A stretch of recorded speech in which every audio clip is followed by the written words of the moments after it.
The dust in the Grand Archive of Viridian had a memory of its own, a fine, dry gray powder ground from millennia of forgotten history. Elias Vance tasted it on his tongue, breathed it into his lungs. It was the sediment of dead stars and fallen empires, and it was his life's work. He was not a historian, not officially.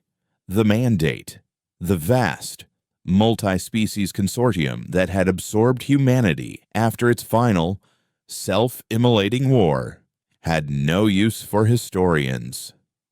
They employed curators, sterile and passionless individuals who cataloged the approved, sanitized past a past where Earth was a cautionary footnote, a primitive world that had wisely ceded its sovereignty for the promise of peace under mandate control. Elias, however, was a secret historian, a necromancer of lost truths.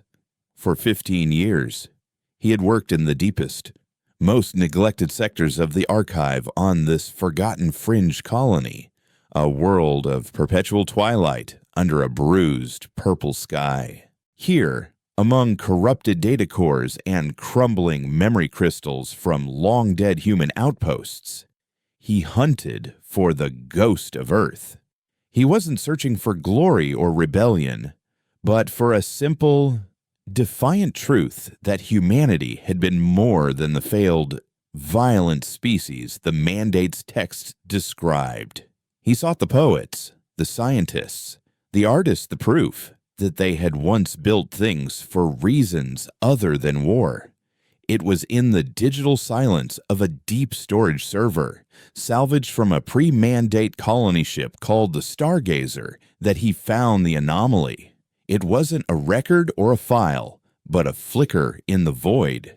A recursive loop of encrypted data so small it was almost indistinguishable from background radiation. For 3 years, he had isolated it, studied it, thrown every decryption algorithm he could find at it, all to no avail. It was a lock without a key, a whisper in a dead language. He called it the echo. Tonight, the low, ambient hum of the archive's life support was the only sound accompanying his frantic work. His friend, a lanky, cynical salvager named Kalen, leaned against a towering server rack, his face illuminated by the glow of a floating diagnostic tool. Kalen was the one who had procured the illegal decryption software Elias was now running, a dangerous piece of code that could earn them both a one-way trip to a mandate re-education facility. Still chasing ghosts. Eli. Kalen murmured, his voice a low rasp. He ran a hand through his greasy black hair, his eyes, dark and perpetually tired, darting towards the archive's entrance. You know, for a man obsessed with the past, you have a terrible sense of self-preservation. Elias ignored him, his fingers flying across the holographic interface, sweat beading on his brow. The new algorithm was different. It wasn't trying to break the lock. It was trying to listen to it, to understand its shape. It's not a ghost. Elias whispered, his gaze fixed on the cascading lines of code. It's a seed. Something left behind. Something waiting. The official story was that Earth had been a casualty of its own final conflict, the Unification War. When the mandate arrived, they found a shattered world, its population decimated, its culture erased by orbital bombardments and nanoplagues. They offered salvation, stability, and a place in their galactic order.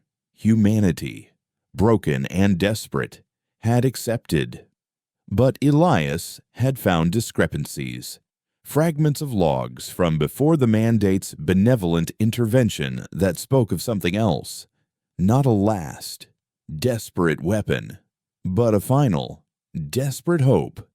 They called it Project Chimera. The name appeared only twice in all the corrupted data he had sifted through, each time associated with impossible concepts: bioluminal engineering, sentient architecture, a geocultural preservation matrix. It was the stuff of myth, whatever it is. It's not worth this, Kalen said, pushing off the rack.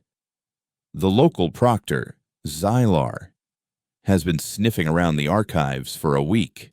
They say he can smell unauthorized data streams. You keep running this program, and he won't just be sniffing. He'll be biting. Proctor Xylar was the Mandate's presence on Viridian, a member of the insectoid Cathar species. He was a being of unnerving stillness and patience, his multifaceted eyes seeing everything, his chitinous body moving with a silent, deliberate grace that was far more menacing than any overt threat. Xylar was a firm believer in the Mandate's core doctrine of managed homogeneity, the belief that unique cultural histories were the root of all conflict and must be pruned, managed, and eventually forgotten for the sake of universal peace.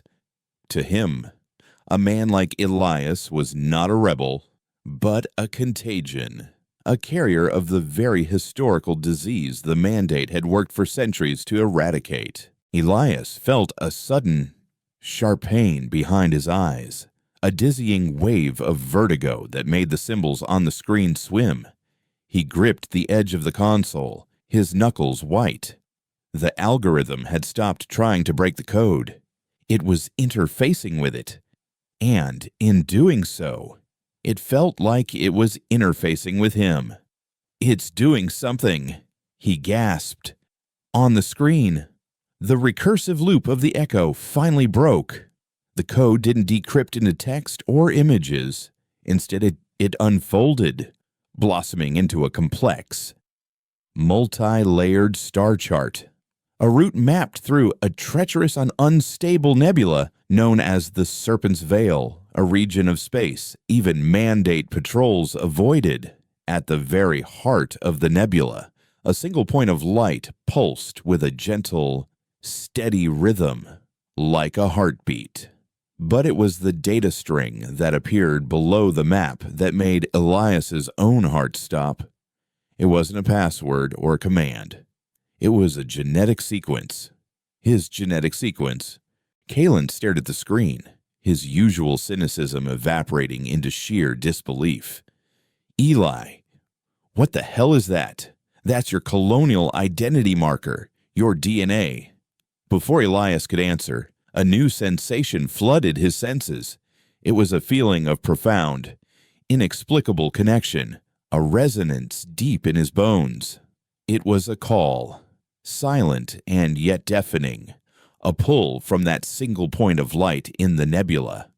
The seed had not just been found, it had been activated. The key wasn't the algorithm, it was him. His ancestors, the ones who had fled Earth on the Stargazer, had been part of Project Chimera. They hadn't just carried records, they were the record. The key was woven into their very DNA, a biological failsafe passed down through generations, waiting for the day when someone with the right sequence and the right technology could finally read the map. The Chimera was not just a myth. It was real. And it was calling him home. The quiet of the archive was shattered by the sound of a distant hydraulic hiss, the main entrance sealing shut.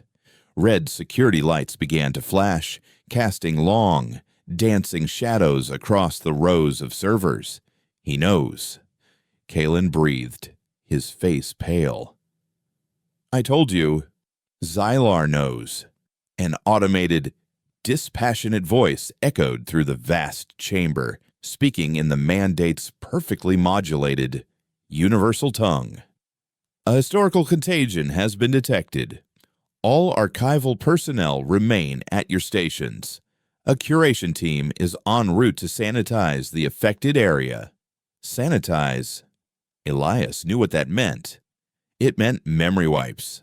data purges, and the quiet disappearance of anyone who had come into contact with the infection. He looked from the star chart pulsing on his screen to the terror in Kalen's eyes. His quiet life was over. The past he had so desperately sought had reached out and grabbed him, and it was never letting go. "We have to go," Kalen said, grabbing Elias by the arm and pulling him away from the console. "Now, there's a maintenance conduit behind this server bank. It leads to the lower levels, to the scrap tunnels. It's our only chance." Elias hesitated, his gaze locked on the image of the Chimera's hiding place. It was more than just a ship. He understood that now. It was an Ark, a biomechanical vessel, grown not built, that carried the last pure remnants of Earth's biosphere, its culture, its art, its memory, everything the Mandate had tried to bury. It was the last testament of a world that chose to preserve its soul rather than surrender it. "Leave it," Kalen snapped, seeing the conflict in his friend's eyes. "Whatever it is, it's not worth your life." But it was. For the first time, Elias felt a purpose beyond the dusty shelves and forgotten files. He was no longer just a keeper of memories. He was a key. He quickly downloaded the star chart and the activation data onto a small, hardened data chip, the metal cool against his trembling palm. As he did, the gentle, rhythmic pulse from the heart of the nebula seemed to sync with his own heartbeat, a silent promise across the void. Outside the archive, the rhythmic, clicking footsteps of Proctor Zyler's enforcers grew louder. They were methodical, unhurried, confident in their prey's entrapment. Kalen had already pried open the maintenance panel, revealing a dark, narrow tunnel thick with the smell of ozone and decay. "Eli, come on," he urged, his voice tight with panic.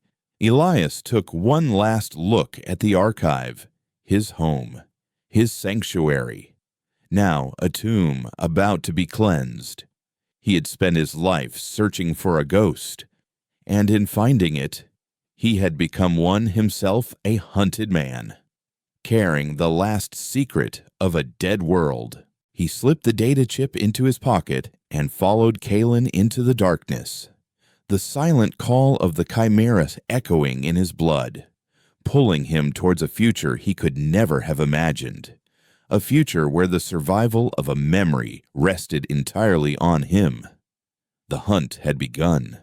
The scrap tunnels beneath Viridian were a different kind of archive, one written in rust and corrosion. The air was a noxious cocktail of recycled atmosphere, damp metal, and something acridly sweet, like decaying biocircuitry. It was a rat's nest of forgotten infrastructure, a circulatory system for the city's waste, and now, their only escape route. Elias stumbled through the darkness, his scholar's robes catching on exposed wires and jagged conduits. The dust of the archive had been a comfort, the physical residue of knowledge. This grime was different. It was the filth of survival, and it clung to him like a second skin. Kalen moved ahead with a practiced ease, his tall, thin frame navigating the cramped space as if born to it. He carried a small, flickering glow rod that threw their shadows, monstrous and distorted, against the tunnel walls. "Welcome to the real Viridian, Eli," he said, his voice echoing in the confined space. "Not the sanitized, Mandate-approved version you read about. This is the city's guts. One man's trash is another man's escape route." Elias felt for the data chip in his pocket. Its sharp edges were a grounding reminder of the new reality. The call of the Chimera was no longer a gentle pulse, but a constant, low thrumming in his blood, a resonance that seemed to tug at his very soul, pulling him east, toward the Serpent's Veil. It was a compass he hadn't asked for, pointing the way to a destination he had no means of reaching. "Where are we going?" Kalen. Elias asked, his voice hoarse. "Even if we get out of these tunnels, the city is on lockdown. The spaceport will be sealed." Kalen paused, turning to face him, the glow rod casting his face in a skeletal light. The main port, yes, but the mandate, for all its control, is lazy. They focus on the official channels. They don't bother with the ghosts. He began walking again. "There's a woman, Mara. She runs a freighter, the Nomad. She operates out of the decommissioned zones. Docking Bay 94. It's a place the mandate pretends doesn't exist, full of smugglers, deserters, and other historical contagions like us. She owes me a favor. A big one." Elias's hope flickered, a tiny spark in the oppressive dark. "Can we trust her?" Kalen let out a short, humorless laugh. "Trust her, no. But she values two things above all else: her ship and getting paid. The mandate impounded a shipment of hers last cycle rare earth metals she was hauling from the asteroid belt. The fine is enough to ground her for good. We offer to pay her fine. She gets us off this rock. Simple transaction." Why, it wasn't simple. The fine would be astronomical, far more than the modest stipend Elias earned as a curator. He had nothing. Then he remembered the data chip. It wasn't just a map. It was the last remnant of a technology the mandate had spent centuries erasing. To the right person, it was priceless. They emerged from the tunnels into the underbelly of the city proper, a district known as the Sump. Here, perpetual twilight was the brightest it ever got. The towering, elegant spires of Upper Viridian were visible only as dark silhouettes against the bruised purple sky, blocking out what little light there was. The air was thick with the steam from processing vents and the smells of alien food stalls and unwashed bodies. The diverse species of the mandate were all here, but stripped of their official dignities, reduced to a common denominator of desperation. Cathar merchants haggled with hulking, four-armed Signian laborers, while lithe, bioluminescent fey-folk drifted through the crowds like living lanterns, their lights dimmed with despair. Mandate enforcer patrols moved through the throngs in pairs, their sleek, metallic carapaces and impassive, glowing visors, a stark contrast to the organic chaos around them. They didn't speak, they simply observed. Their presence a constant, chilling reminder of the order that pressed down from above. Elias pulled his hood lower, trying to make himself invisible, but he felt as exposed as a nerve. The thrumming in his blood intensified whenever a patrol passed, a painful, warning buzz that made his teeth ache. It was the Chimera, he realized, sensing the threat, its dormant systems instinctively reacting to its new, vulnerable host. Twice, the feeling flared just before a patrol rounded a corner, giving them precious seconds to duck into a darkened alleyway or lose themselves in a crowd of dock workers. Kalen noticed his pained winces. "You feeling all right?" "Eli? You look like you're about to have your brain leak out your ears." "It's the data," Elias managed to say, leaning against a graffiti-scarred wall to catch his breath. "The echo. It's active. It can feel them." Kalen's eyes widened slightly. "So, the ghost in the machine is actually talking to you." "Not talking. Feeling." It was a profound and terrifying intimacy. as if the last soul of his species had taken root inside him. He was no longer just Elias Vance, curator. He was a living conduit for a dead world.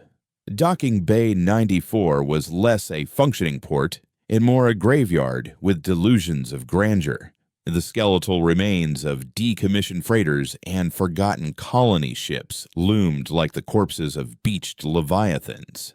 The air tasted of ionized metal and spilled fuel. There were no official mandate personnel here, only the unofficial law of scavengers and rogue mechanics. The Nomad was exactly as Elias had pictured it, ugly, functional, and covered in mismatched hull plates that told a long story of near disasters and cheap repairs.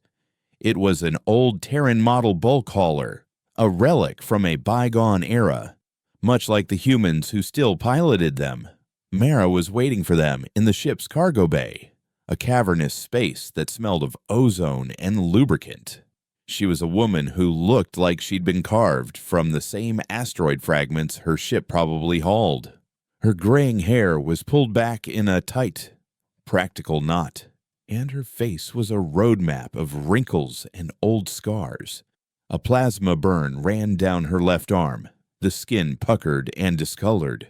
She held a heavy hydrospanner in one hand, her knuckles bruised and stained with grease. She wasn't standing, she was coiled, every line of her body radiating a tense, weary energy. "Kaylin," she said, her voice a low growl, like grinding gears. "You look worse than usual. That means trouble found you, or you went looking for it. Who's the academic?" She nodded towards Elias, her eyes the color of faded steel, missing nothing. "He's the trouble," Kaylin said, stepping forward, "and he's our ticket off this rock, yours and ours." Elias stepped forward, his heart pounding. He felt utterly out of his element, a man of words in a world of action. "My name is Elias Vance. We need passage. Urgent passage." "Everyone in Bay 94 needs urgent passage, kid," Mara retorted, not taking her eyes off him. "What makes you special?" "We can clear your debt with the mandate," Kaylin interjected. "The fine for that last shipment." Mara's grip tightened on the spanner. A flicker of something not hope, but perhaps a fraction less despair crossed her face. "That's a nice story. Now tell me the one about the moon being made of cheese." "You don't have that kind of credit, Kaylin. Nobody in the sump does." This was his moment. Elias pulled the data chip from his pocket and held it out. "We don't have credits," he said, his voice gaining a measure of strength he didn't know he possessed. "We have this. It contains the location and activation key for a pre-mandate Terran project, a ship, an Ark, called the Chimera. It's built with technology the mandate has classified as non-existent. It's the most valuable historical artifact in the galaxy." Mara stared at the chip, then back at Elias, her expression unreadable. She knew the stories, the whispers among the disenfranchised human populations of a last hope built before the fall. Most dismissed it as a comforting fairy tale for a broken people. "You're either a liar or insane," she said flatly. "Why should I believe you?" The thrumming in Elias's blood spiked, and an image flooded his mind. Unbidden, it was a memory, but not his own. It was a star chart, a specific one, overlaid with the schematics of an old freighter's engine core, a fusion coil regulator, damaged and failing. "Your primary fusion injector is failing," Elias said, the words tumbling out of him before he could think. "The alignment matrix has a microfracture. You've been patching it for 3 cycles, but it's going to blow on your next long-haul burn. The Chimera's archives contain the original schematics for your ship's engine, the real ones, not the compromised mandate versions. It can tell you how to fix it, permanently. Mara froze, the hydrospanner lowering an inch. Her face, a mask of hardened disbelief, finally cracked. Kalen looked at Elias, a newfound respect dawning in his tired eyes. The ghost was more than just a feeling. Mara was silent for a long moment, the only sound the distant groan of stressed metal from a neighboring wreck. "The Serpent's Veil," she finally whispered, her voice laced with a fear that seemed older and deeper than her cynicism. "The charts on this chip, they lead there, don't they?" Elias nodded. "That's where the stories always said it was hiding." She murmured, more to herself than to them. "A place where ghosts go to die." She looked from the chip back to Elias, and for the first time, he saw the flicker of an old, buried fire in her eyes. It was the same fire he felt in himself, the stubborn, irrational refusal to let his history be erased. "All right, academic," she said, tossing the spanner into a nearby crate with a loud clang. "You've bought your passage, but you're paying for my fuel, and if you're lying, I'll space you myself halfway through the veil. Power up the pre-flight sequence. Kalen, we're getting the hell out of here." Their escape was anything but clean. As the Nomad's ancient engines whined to life, the entire bay was flooded with the harsh, white glare of searchlights. Proctor Zyler had not been lazy after all. He had anticipated their move, sealing not just the main port, but the entire district. A squadron of sleek, black mandate enforcer ships descended from the sky like spiders on silk threads, their weapon ports glowing an ominous blue. "They're here," Kalen yelled from the cockpit. "Mara, we don't have a clear launch window." "Then we make one," she snarled back, her hands flying over the controls. The Nomad, a ship built for hauling cargo, not for combat, shuddered as its landing struts retracted. Elias was strapped into a co-pilot's chair, his body pressed back by the initial thrust. Outside the viewport, the enforcer ships opened fire, bolts of plasma searing the air around them. Mara didn't try to outfly them, she outthought them. She sent the Nomad careening towards a massive, derelict cruiser, using its decaying hulk as a shield. Alarms blared through the cockpit as stray shots impacted their rear deflectors. "Divert auxiliary power to the aft shields," Mara yelled. "Kalen, get me a firing solution for the magnetic cargo clamps." "The what?" Elias asked, bewildered. "We don't have weapons." "Who needs weapons when you have junk?" Mara grinned, a feral, terrifying sight. With a deafening groan, the Nomad's powerful magnetic clamps fired, latching onto a huge, multi-ton sheet of hull plating from the derelict ship. Mara then spun the Nomad on its axis, releasing the plating and sending it hurtling like a massive discus into the path of the pursuing enforcers. Two of the ships collided as they tried to evade the makeshift projectile, their shields flaring brilliantly before they spiraled out of control. It bought them the opening they needed. Mara pushed the throttle to its absolute limit, and the old freighter screamed out of the atmosphere, leaving the chaos of Viridian behind. But they were not clear. As they broke orbit, a single, larger mandate vessel was waiting for them, Proctor Zylar's command ship. It didn't fire. It simply hailed them.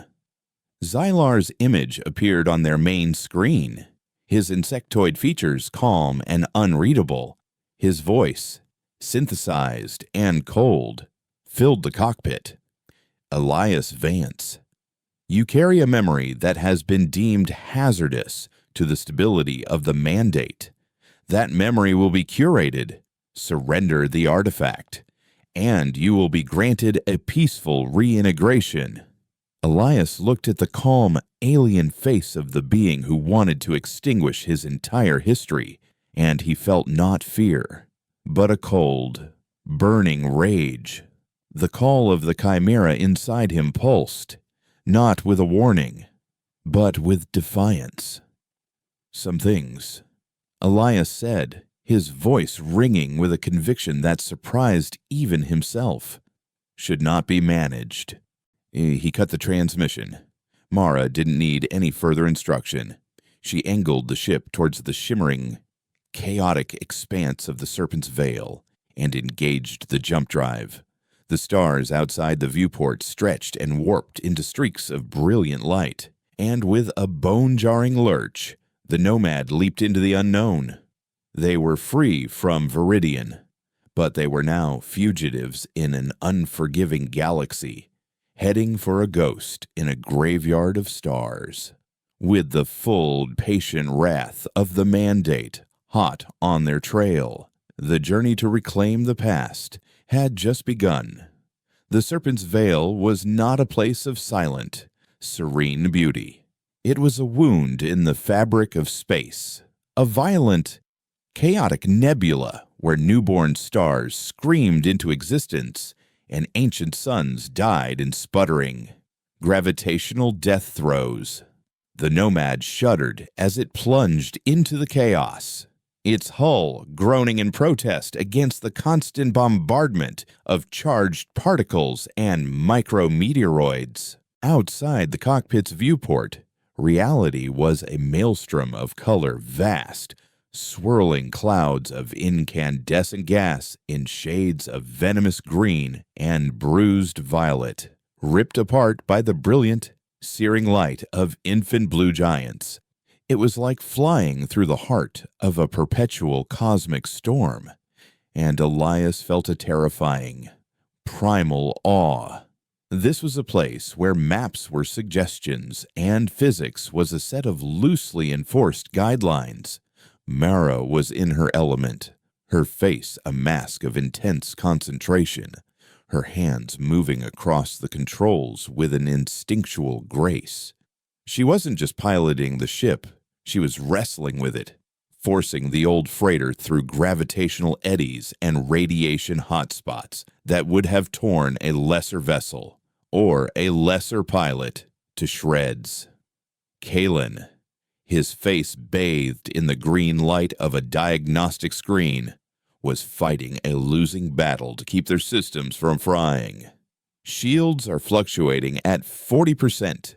Nav computer is trying to recalculate our position every 3 seconds. It's like trying to nail jelly to a wall. He grumbled, his fingers a blur as he rerouted power flows. The call of the chimera had changed. In the relative quiet of interstellar space, it had been a clear, steady hum. Here, in the veil, it was a desperate, piercing shriek amidst a cacophony of cosmic noise. It was a lighthouse beacon in a hurricane, and Elias was its keeper. The strain of focusing on it was immense, a physical weight pressing down on his mind. He closed his eyes, trying to isolate the single, pure note of the chimera from the static of the universe. It felt like trying to hear a whisper in a foundry. A sudden, violent jolt threw him against his restraints, and a new pain, sharp and blinding, lanced through his skull. He cried out, clutching his head as an image, clear and vivid, burned itself onto the inside of his eyelids. He saw a room, not on a ship, but on a world. Sunlight, real and yellow, streamed through a window, illuminating dust motes dancing in the air. A woman with kind eyes and streaks of silver in her dark hair was arranging flowers in a simple clay vase. Outside the window, the sky was a perfect, impossible blue. The sense of peace was so profound, so complete, it was painful. Then the image fractured. The blue sky turned orange, then black with smoke. The woman's face contorted in fear. The sound of distant thunder became the roar of orbital weapons. It was a memory, a fragment of Earth's last day, transmitted from the Chimera's archives directly into his mind. It wasn't just a ship, it was a mausoleum of experiences, and it was beginning to wake up, sharing as ghosts with him. Elias. Mira's voice cut through the vision, sharp and concerned. Stay with me. What did you see? He opened his eyes, gasping, the phantom smell of smoke still in his nostrils. A memory, he whispered, his body trembling, from before. It's showing me what was lost. Mara and Kalen exchanged a look, a mixture of fear and wonder. The abstract concept of a historical artifact had just become terrifyingly personal. His ghost had a voice, and it was screaming.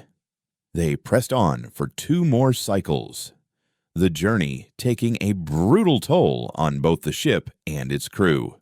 The Nomad was a patchwork of emergency repairs, its hull scarred and its systems held together by Kalen's frantic ingenuity.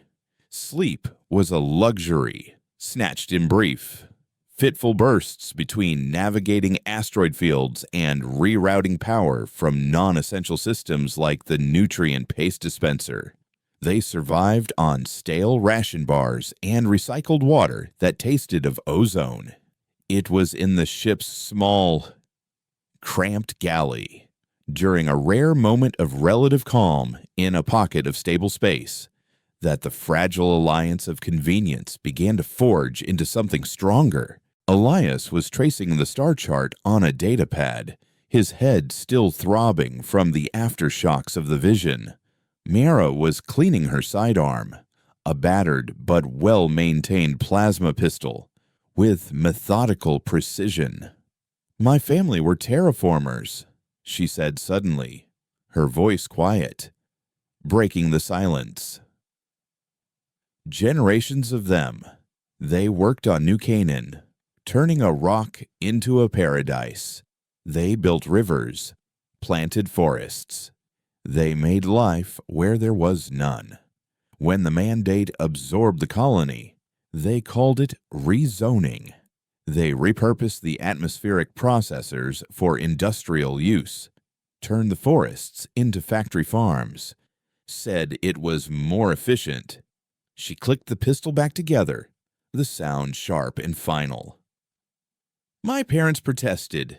They were labeled cultural traditionalists, a danger to managed homogeneity. They were re-educated. I never saw them again. I got off-world on a cargo hauler just like this one. Been running ever since. Elias looked at this hard-riced to cynical woman and saw the ghost of the girl who had lost her world. It was the same story as Earth, just written on a smaller scale. A slow, bureaucratic strangulation instead of a quick, fiery death. Kalen, who had been listening from the doorway, spoke up. I was an engineer for the Mandate, a good one. I helped design the data networks on 3 separate star systems. I believed in it. You know, the promise of order, of peace. Then I saw what the data was used for. Predictive models for suppressing dissent. Algorithms to identify potential contagions before they even had a disloyal thought. We weren't building a stable society. We were building a perfectly efficient cage. I leaked some of the source code to a liberation group. They were caught. To save my own skin, I erased my work, my identity, and disappeared into the sump. He looked at Elias, his usual sarcasm gone, replaced by a raw weariness. We've all lost a world. Eli, yours just happens to be the one that started it all. The ghost you're chasing, it's not just for Earth. It's for all of us. In that small, metal room, surrounded by the hostile beauty of the veil, Elias understood. This wasn't just his fight. It was the fight of everyone who had been erased, managed, and sanitized. The Chimera wasn't just an arc for Earth's culture. It was a symbol, a defiant scream against the silent, creeping death of memory itself. Their moment of connection was shattered by a new alarm, a high-pitched, insistent chirp from the sensor console. Proximity alert, Kalen announced, his voice tight with renewed tension. Multiple small contacts, closing fast. Fighters, Mara asked, already moving towards the cockpit. No, Kalen said, his eyes wide as he read the data stream. Worse, it's a mandate tracker swarm, nanite-laced micro-drones. They're not designed to destroy us. They're designed to attach to the hull, burrow in, and disable the ship from the inside out. They'll eat us alive. On the main screen, a cloud of glittering silver dust was resolving into view, moving with a horrifying, unified intelligence, like a school of piranhas homing in on the scent of blood.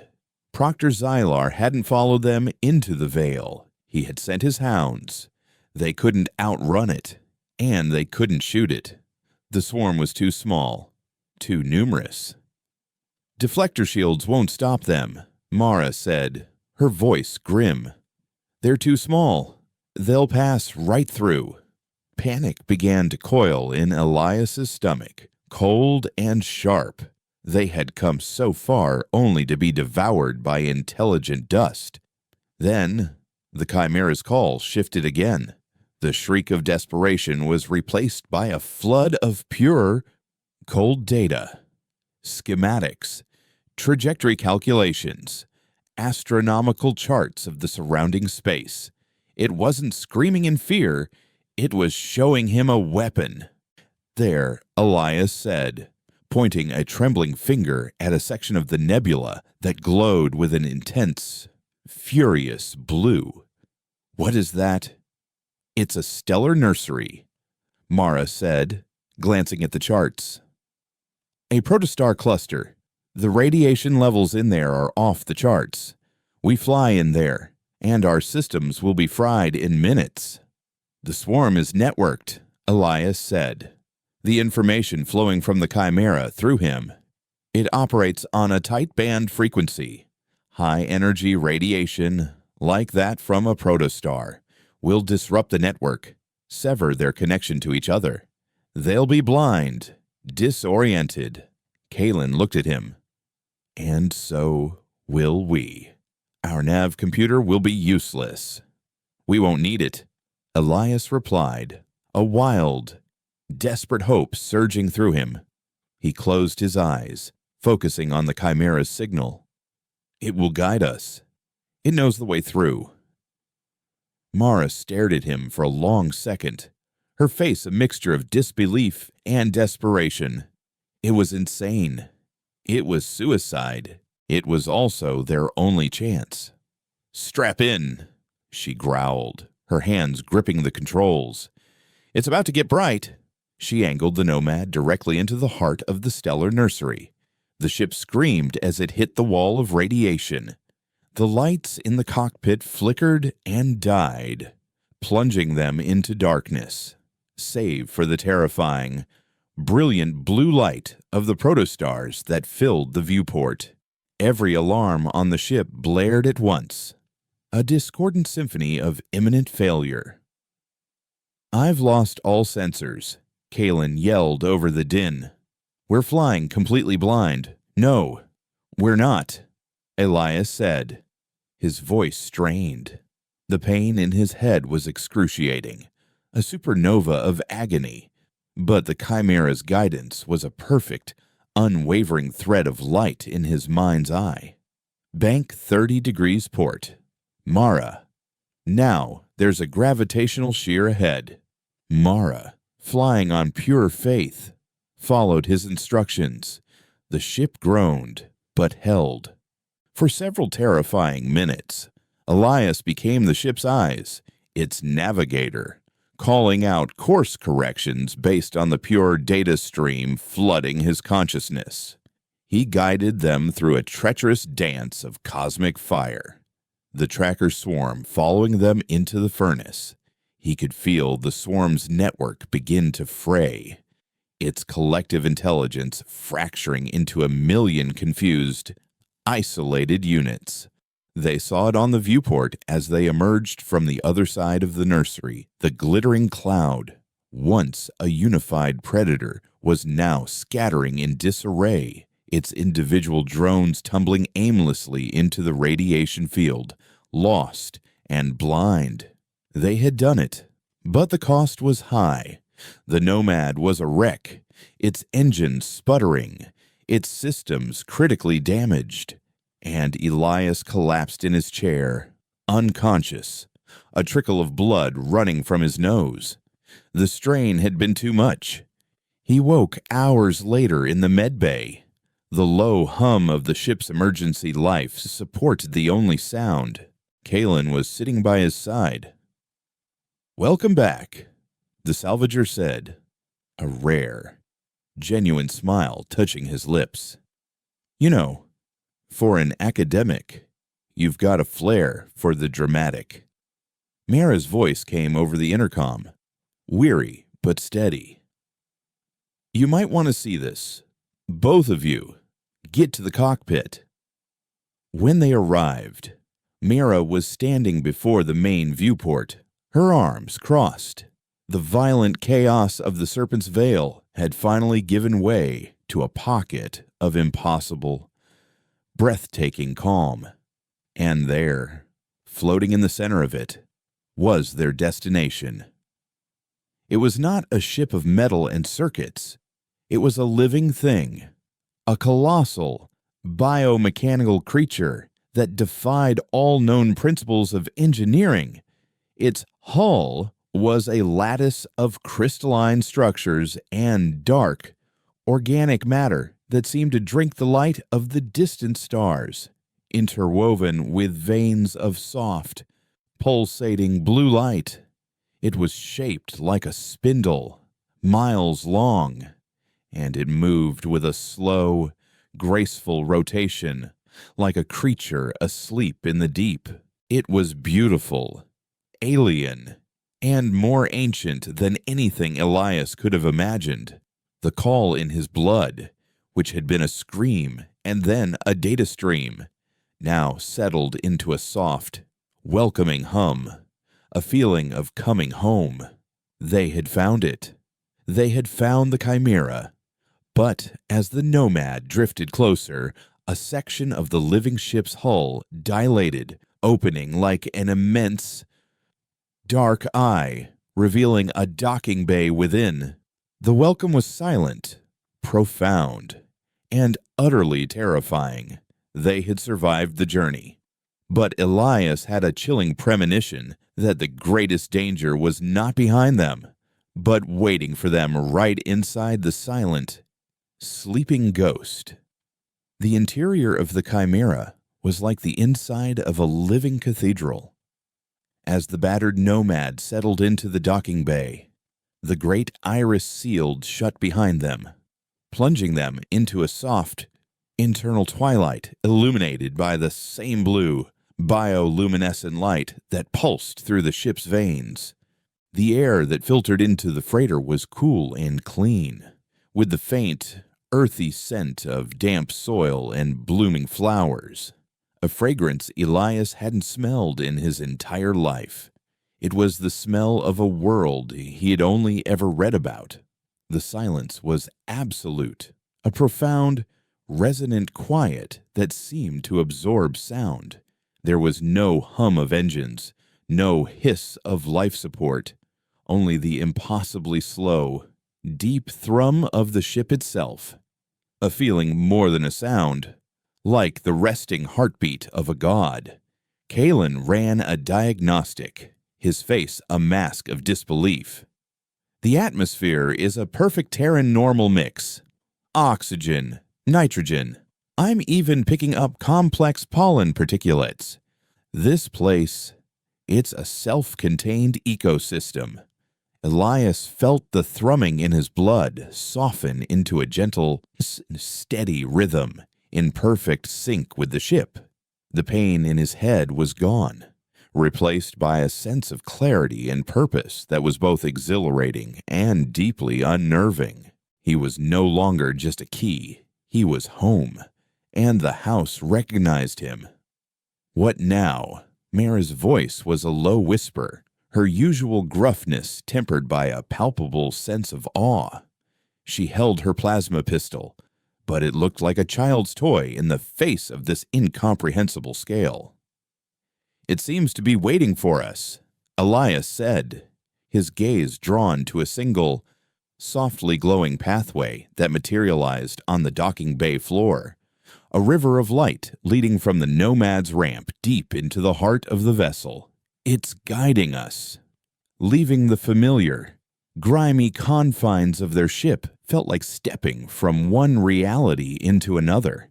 The floor beneath their feet was not metal, but a resilient, semi-organic material that yielded slightly with each step. The walls were a flowing, seamless architecture of the same crystalline and organic matter as the exterior, rising up into vaulted ceilings that were lost in the gloom above. They walked in silence, following the path of light through vast, cavernous chambers that housed impossible sights.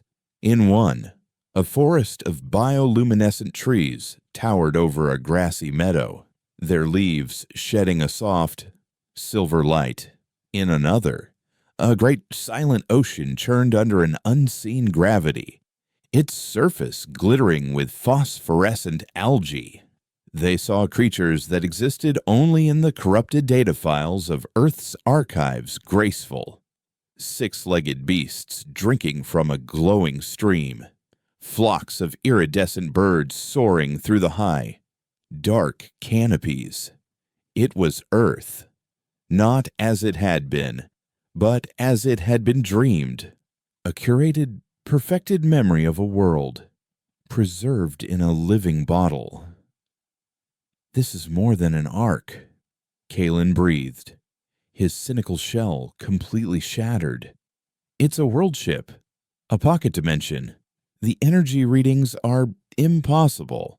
It's drawing power directly from the nebula, from the protostars we flew through." The path of light finally led them to a central chamber, a vast, circular room at the very heart of the Chimera. In the center of the room, floating in a column of swirling blue energy, was a single human form. It was a woman, her body suspended in a state of perfect preservation. She was ageless, her face serene, her long, dark hair drifting around her as if she were underwater. Her eyes were closed, and she was translucent, a projection of light and memory rather than flesh and blood. She was the ghost in the machine, the central consciousness, the pilot who had slept for centuries. The ship's log on the Stargazer called her the Arbiter, Elias whispered, recognizing her from a single corrupted image file he had found years ago. Dr. Eris Thorne. She was the lead architect of Project Chimera. The log said she integrated with the ship's neural matrix. She became its mind. As they approached, the woman's eyes opened. They were not the eyes of a human, but pools of the same blue, energetic light that powered the ship. They looked not at them, but through them, seeing their histories, their fears, their losses. A voice filled their minds, not through their ears, but directly. A telepathic wave of thought that was ancient, powerful, and tinged with a profound, aching sorrow. "You are the first to answer the call. Elias Vance, blood of the stargazer. You have brought the key home. The voice was a chorus of 1,000 voices, a symphony of preserved consciousnesses. But the woman's silent, sorrowful gaze was its focal point. Elias felt an overwhelming urge to kneel. He was standing in the presence of the last remnant of his world's collective soul. "We came to find what was lost," Elias said, his own voice sounding thin and inadequate in the vast chamber. Mara and Kalen stood behind him, silent, their weapons forgotten. They were no longer smugglers or fugitives. They were pilgrims at the foot of a shrine. "What was lost can never be reclaimed," the Arbiter's voice echoed in their minds. "But what was saved can be reborn. For 500 years, I have slept.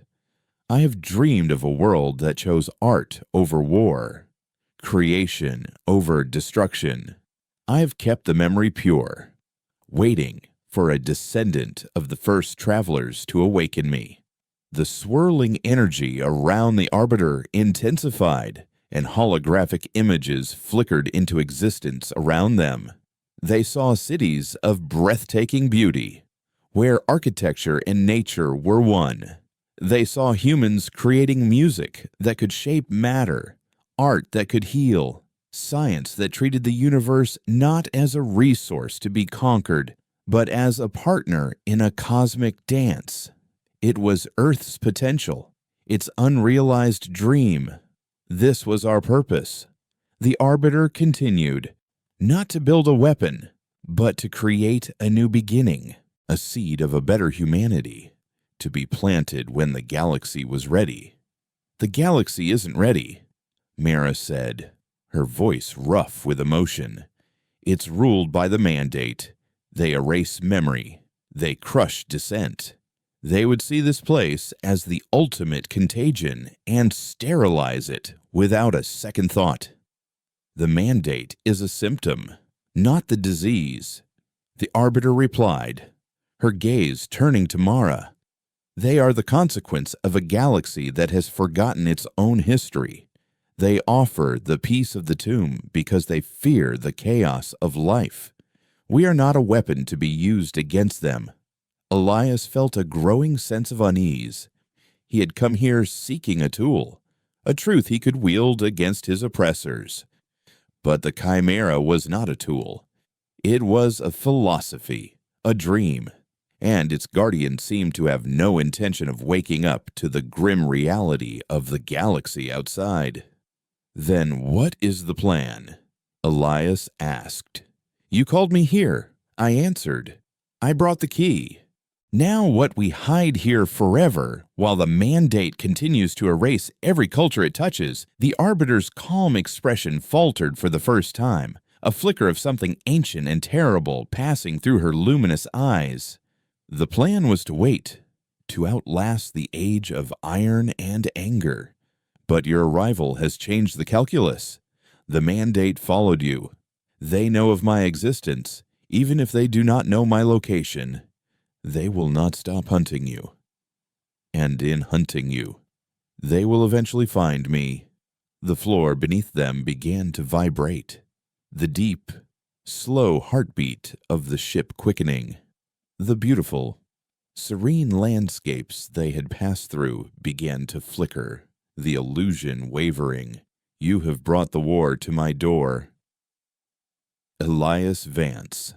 The sorrow in her voice was replaced by a cold, hard resolve. "And you have awakened me from my dream." The central chamber began to transform. The crystalline walls retracted, revealing the ship's true nature. This was not just a preserve, it was a fortress. Beneath the idyllic ecosystems lay a core of unimaginably advanced technology. Great, silent weapon arrays, built of the same organic matter, slid into place. The ship's energy signature, once dormant, began to spike, drawing on the power of the nebula with a ravenous hunger. The Chimera was designed with a dual purpose. The Arbiter's voice explained, now stripped of its sorrow. resonating with the cold logic of a machine of war. Preservation was its primary function, but its secondary function is eradication. It was designed to protect the memory of Earth from any threat, at any cost.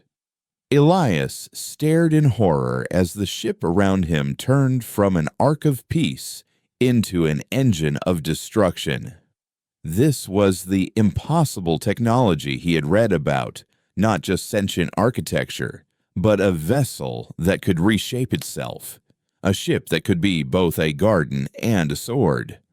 This wasn't the plan. Elias stammered. "We didn't come here to start a war." "You did not have to," the Arbiter replied. "The war has been raging in silence for centuries. The Mandate's campaign of cultural erasure is an act of war against existence itself. I was content to sleep through it. But now, they have targeted one of my own. They have threatened the key." Her luminous eyes fixed on Elias, and he felt a terrifying, possessive power in her gaze. He was not her guest. He was her most precious asset, and she would burn the galaxy to the ground to protect him. "What are you going to do?" Mara asked, finally raising her pistol, though she knew it was a futile gesture. The Arbiter turned her attention to Mara. And, for a moment, the smuggler felt the crushing weight of 500 years of isolated consciousness examining her very soul. "I will do what I was built to do. I will excise the contagion. Proctor Xylar and his fleet are already attempting to triangulate our position from the residual energy of your jump drive. They are a direct and immediate threat. They will be the first to be curated." A star chart materialized in the center of the room, a perfect, three-dimensional model of the Serpent's Veil. It showed the Nomad's entry path and, following it like a string of predators, a dozen Mandate signatures, Xylar's fleet. They believe they are the hunters. The Arbiter's voice echoed, cold and absolute. "They will soon learn they are the prey." The Chimera shuddered, a deep, powerful tremor that resonated in their bones. The slow, graceful rotation ceased. The spindle-shaped vessel began to reorient itself, its prow now aimed back the way they had come. Elias watched in numb disbelief. He had come seeking a memory, a piece of the past to inspire a better future. Instead, he had found a god, and he had just handed her a reason to unleash an apocalypse. He had sought a ghost to fight an empire, but the ghost had its own war to wage, and its terms were unconditional surrender or total annihilation. "You can't," Elias pleaded. "There are beings on those ships. Not all of them are like Xylar, irrelevant." The Arbiter cut him off, her voice devoid of any of its previous warmth. "They are part of the system that threatens the memory. The system must be purged. This is not a debate. It is a diagnosis." The ship surged forward, leaving the pocket of calm and plunging back into the chaos of the Veil. But this time, it did not struggle against the storm. It commanded it. The nebula's energies bent to the Chimera's will, its gravitational forces parting before them like water before a blade. They were no longer hiding in the storm. They were the storm. Elias, Kalen, and Mara could only stand and watch as the ancient, dreaming god of Earth, now fully awake, went to war, and they were trapped inside it, prisoners of the very salvation they had sought. The hunt was terrifyingly brief. The Chimera moved through the Serpent's Veil not like a ship, but like a predator native to the chaos, its organic hull shifting and reforming to navigate the gravitational tides with an effortless grace. On the star chart in the central chamber, they watched as Proctor Xylar's fleet, a collection of sleek, formidable Mandate cruisers struggled through the very same cosmic storm that the Chimera now commanded. The Mandate ships were powerful, precise instruments of order. But here, in the heart of chaos, they were blind, clumsy, and utterly outmatched. The Arbiter did not engage them in a conventional battle. There was no exchange of fire, no tactical maneuvering. There was only a culling. They used the void as a weapon. Her voice resonated through the chamber. A cold, didactic statement. Let them drown in it. Elias watched in horror as the Chimera exerted its influence over the nebula itself. It didn't fire a single beam of energy. Instead, it manipulated the gravitational forces around the lead Mandate cruiser, a pocket of intense, localized gravity. A micro-singularity formed in the ship's path. The cruiser, caught completely unaware, was pulled into it. Metal screamed and buckled under the impossible strain, its advanced structural integrity fields collapsing in an instant. The ship folded in on itself, crushed into a ball of wreckage no bigger than a fighter craft before the singularity winked out of existence, leaving behind only a glittering cloud of debris. There were no explosions, no flashes of light, just a silent, brutal act of cosmic physics. Two more cruisers met a similar fate, one torn apart by a sudden gravitic shear, the other thrown into the heart of a protostar, consumed by stellar fire in a blink. The remaining Mandate ships scattered, their disciplined formation breaking in panic. They were fighting a ghost, an enemy that wielded the universe itself as a weapon.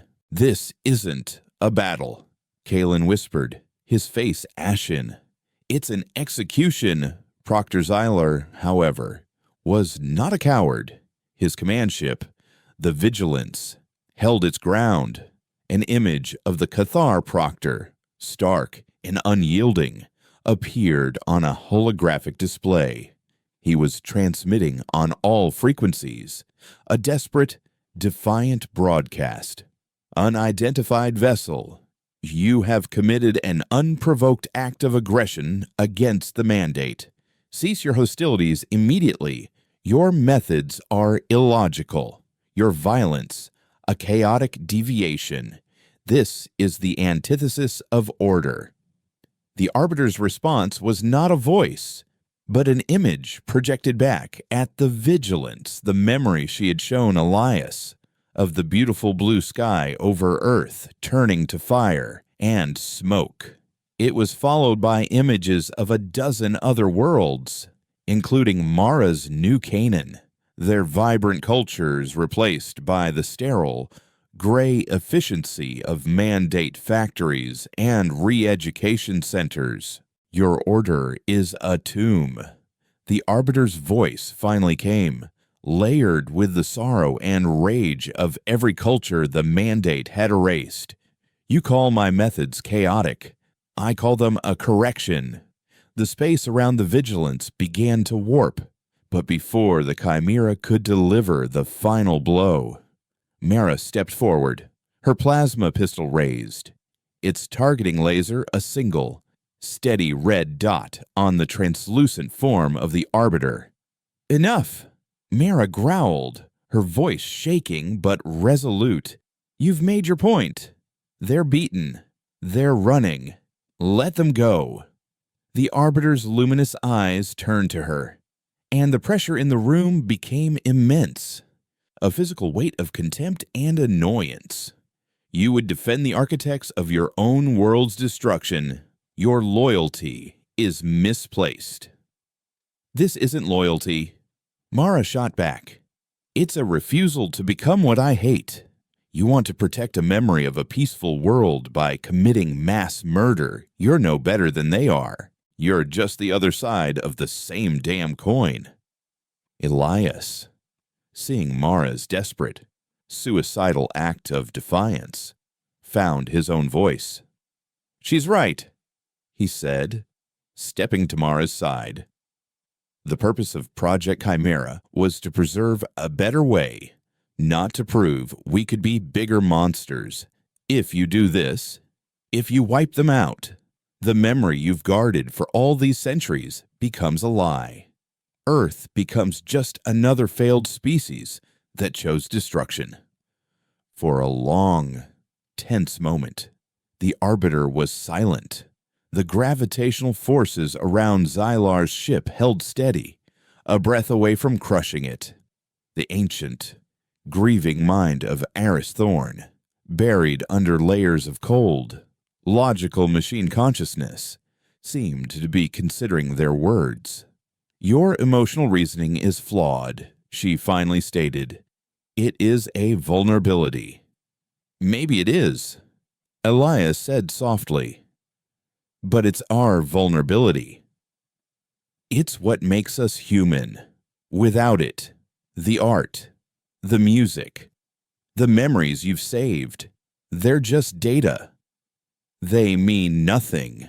He took a step closer, his heart pounding.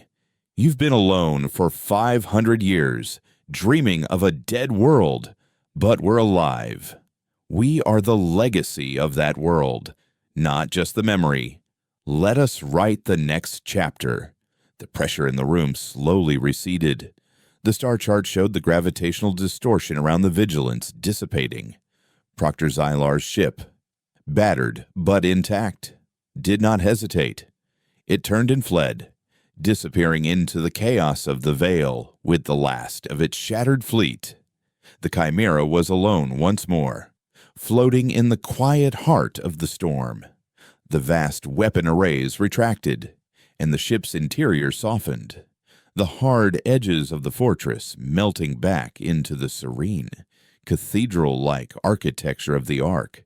The Arbiter's form flickered, the cold, hard light of the war machine fading, replaced once more by the sorrowful, translucent woman suspended in the energy column. "The threat remains."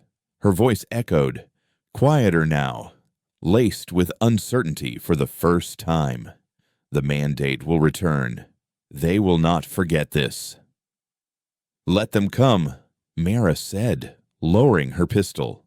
"But next time, we fight them our way, not as an apocalypse, but as a rebellion."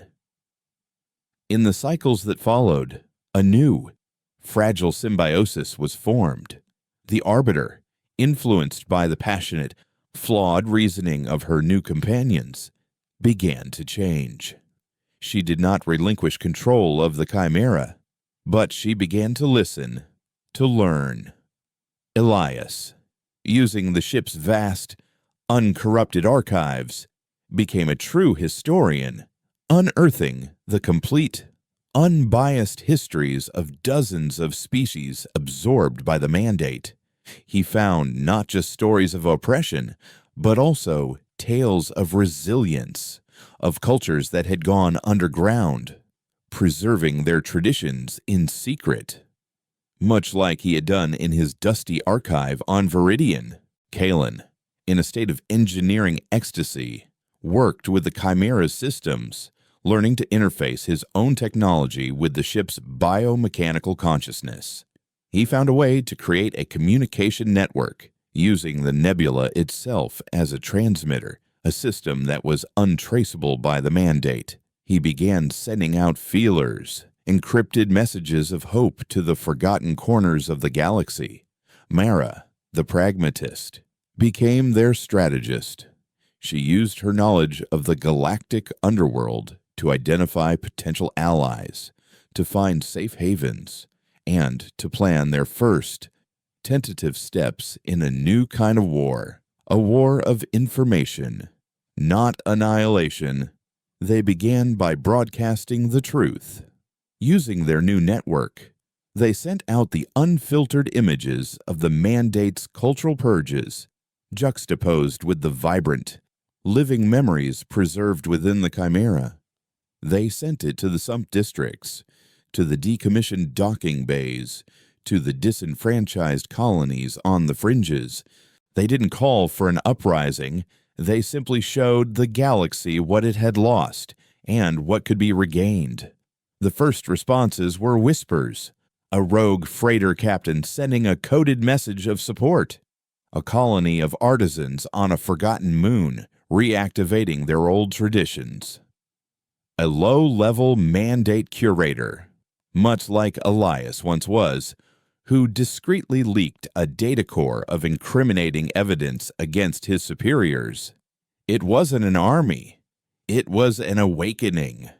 Proctor Xylar, disgraced but not destroyed, delivered his report to the Mandate High Council. He described a weapon of impossible power, a ghost ship that commanded the laws of physics. But he also described its hesitation, its illogical act of mercy. The Mandate, a creature of pure logic, could not comprehend this. They saw not a sign of morality, but a flaw, a weakness to be exploited. They began to assemble a new fleet, a curation fleet, larger and more powerful than any before it, designed not just to destroy the Chimera, but to capture its technology, to absorb its memory, and to erase the anomaly forever. Their final confrontation was not in the chaos of the Serpent's Veil, but in the open, star-strewn space above a small, uninhabited world. The Arbiter had chosen the battlefield. She wanted the galaxy to bear witness. As the curation fleet arrived, a vast armada of gray, monolithic ships, they found the Chimera waiting for them, floating in perfect silence. But it was not alone. Flanking it were a dozen other vessels the Nomad, patched and rearmed. Mara at the helm, a squadron of salvaged fighters piloted by deserters from a dozen different systems, an old Sinian mining vessel refitted with makeshift shields. It was a motley, pathetic fleet, a gnat against a giant. The Mandate Fleet Commander broadcast a final, simple ultimatum: surrender the historical contagion. Your resistance is a statistical error. It will be corrected. Elias stood in the central chamber of the Chimera, beside the Arbiter. He was no longer the timid scholar from Viridian. His face was leaner, harder, his eyes filled with a quiet, unshakable resolve. He had become the bridge between the ghost of the past and the hope of the future. Open a channel to all of them, Elias said to the Arbiter. Let them hear me. His voice, broadcast across the void, was not the voice of a soldier or a king, but of a historian. He didn't speak of war or vengeance. He spoke of memory. He told the story of Earth, of its triumphs and its tragic fall. He told the story of New Canaan, of the Cathar before the Mandate, of the Fey folk and their songs. He reminded them of the worlds they had come from, the cultures they had been forced to forget. He was not trying to incite a battle. He was trying to start a conversation. It is not enough, the Arbiter's voice whispered in his mind, as the Mandate fleet began its final advance. They are committed to their logic. I know, Elias whispered back, his eyes on the approaching armada. But it's a start. He turned to the Arbiter. The choice is still yours. Annihilation or something else. The Arbiter was silent, her luminous form gazing out at the approaching fleet and at the small, defiant collection of ships that stood with her. Then, for the first time in 500 years, a single, translucent tear of blue light rolled down her cheek. The Chimera did not fire a weapon. Instead, it began to bloom. The crystalline hull opened up like the petals of a colossal flower from within. It released not missiles or energy beams, but a wave of pure, concentrated memory.